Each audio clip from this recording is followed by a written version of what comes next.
আপনি যদি সবার জন্য 20 কেজি মাংস রান্না করে খাওয়ান তাহলে সম্পর্ক ভালো হবে, খাওয়া দাওয়া হবে, সুনামও হবে। যখন একটু বিপদে পড়বেন বা দুঃসময়ে গরিব হয়ে যাবেন, ঠিক তখনই সবাই কি বলবে জানেন?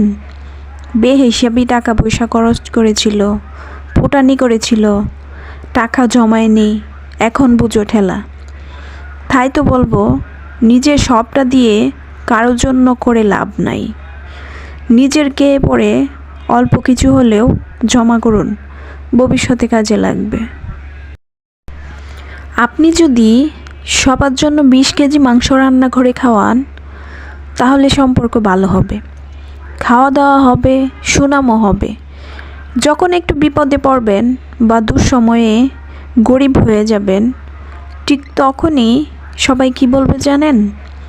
বেহিসাবি টাকা পয়সা খরচ করেছিল, ফুটানি করেছিল, টাকা জমায়নি, এখন বুঝো ঠেলা।